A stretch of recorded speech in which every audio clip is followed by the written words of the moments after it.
Hey guys, welcome back to The Casual Puzzler. My name is Emily. In this video we are doing a standalone puzzle brand review, which I'm so excited for because it has been a bit since I've done one of these videos. I've been really wanting to do puzzles for the past couple months, but school has been crazy and the holidays have been crazy, so I'm excited to be able to film other puzzle videos besides advent calendars. So we are doing this one here today. I already did the puzzle. I have lots of thoughts and opinions, but this brand is called Piecework.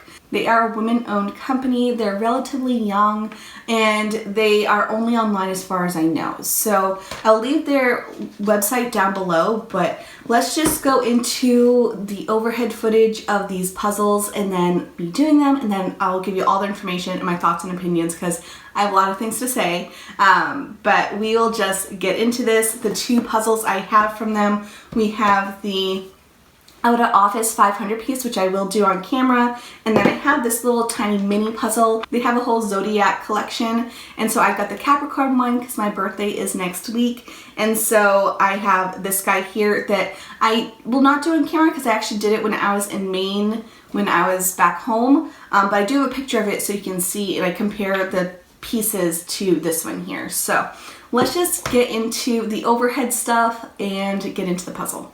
Alright, here is the Piecework puzzle. Now this is a new filming setup for me, so please excuse any glare or weird lighting.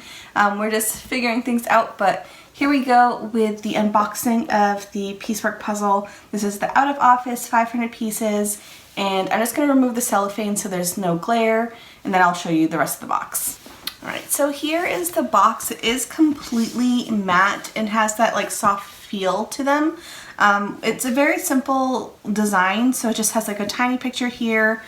Really good for like art decor because you could like prop it up and it's not really going to distract anything. And then on the back we do have the full image, and it's a very quirky style. It's very similar to a lot of other things that they do, where they do like these crazy still lifes, and I like that. It's kind of weird. It's kind of fun, it's different, and I, again, really enjoy it.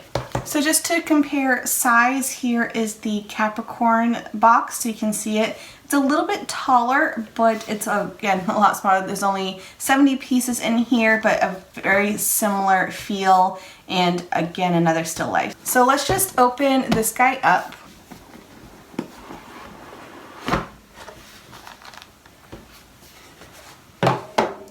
Inside we have a bag here that says I'm compostable, which is really cool, that they try to use a little bit more sustainable plastic.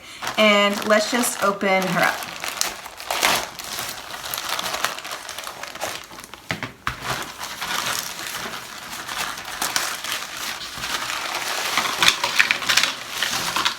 So off the bat, these pieces are giant. They are a lot more bigger surface-wise than what I was expecting. I'll show you the size of this one because this is what I was expecting. So here is a mini size compared to the regular size. Hopefully it's in focus so you can see, but I would say it's at least double the size of the miniature piece, which I was not expecting. Again, I was expecting more of a, I don't know, traditional piece size, but what I also think is interesting is that on the mini size we do not have a paper backing, where their other puzzles do, which for me, I'm not a huge fan of paper backings when it comes to puzzles, but maybe it won't make much of a difference. But I just think it's funny that the regular version has it but the mini version doesn't, and for me I'd rather have something like this. Anyways, also we do have a large poster of the image, which is nice. I also noticed that they are 100% matte pieces, which I enjoy, especially if I'm working with like lighting or if you're near a window or something. I like that type of texture. But we will just get into this. This is way larger than I was expecting. Hopefully it fits on this foam board, but we shall see. Let's just get going. So I just did a quick sort. Here is where I'm at. I just have edge pieces, this little hat. This is all blue, which is like postcards, and then I took these pieces over here just so you can see them. And then over here we have some pieces that are just having some issues. We have some wrinkles in the graphic, we have the graphic peeling up, we have some bends. So not the And it's so unfortunate because I really had high hopes for these pieces because they are so thick and large and I like them, but there's just some quality issues. That's just one gripe so far, but let's just see how it goes. So let's just get into this puzzle.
Alright, I am back.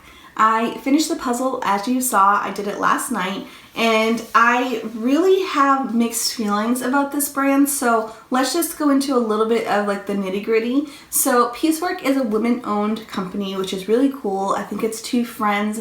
I should have looked it up a little bit more, but it's two friends that own the company. They started it when they fell in love with puzzles and they want to create really beautiful pieces of art and very interesting imagery with really high quality pieces. So that's what they wanted to create, and they have a ton of really interesting puzzle images. I know it's not going to be for everybody. It's a lot of still lifes, a lot of quirky little things. I know there's one that's like where it's flowers smoking. Like, they have really crazy images, but if you want something different and modern and unique, this has some really cool images, which is what drove me to them. So the two I have is Out of Office, which is like this, like you're on vacation and you're just by the poolside and this is like all the random stuff that's over there. And then we have a Capricorn one, which is very appropriate for a Capricorn because we're supposed to be like hardworking, and it has like what my office desk would look like if I was in the 70s. So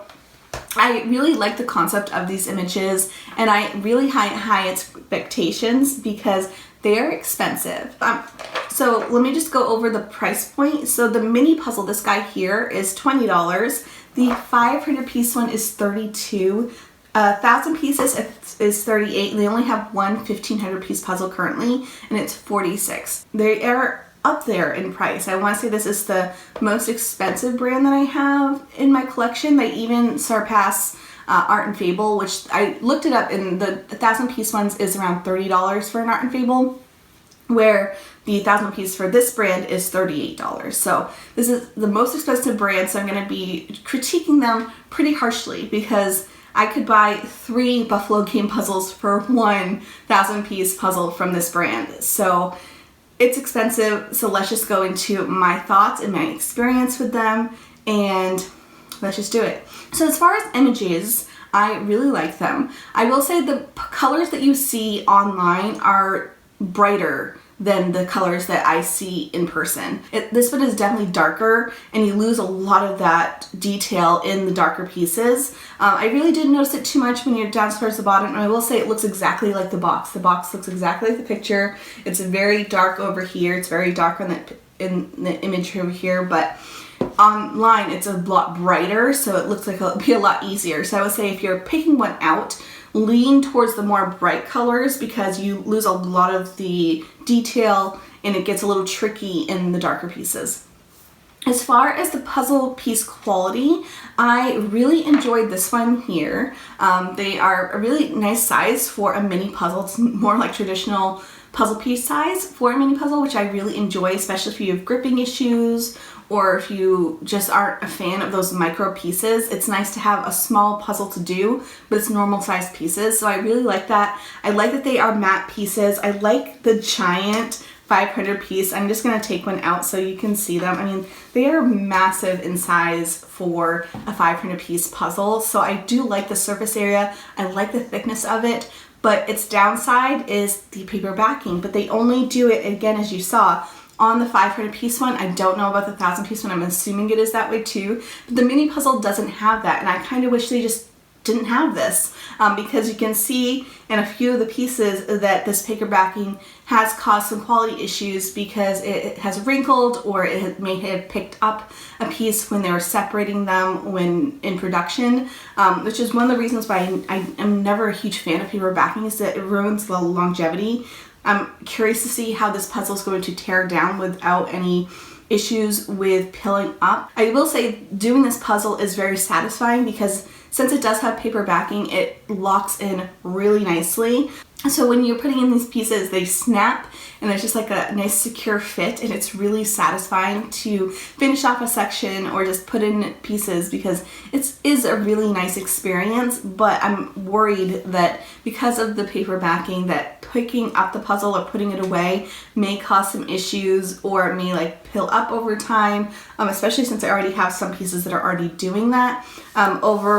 In general, when you're looking at the puzzles, you can see quite a few of the ones that did have issues, especially since it's a matte puzzle. You can see, I feel like, the issues more than if it was a glossy puzzle where the shine can kind of distort the flaws. With this guy, you can see every little piece that's having issues. And I would say there's at least a dozen here that have like a corner pulling up or a wrinkle in the paper.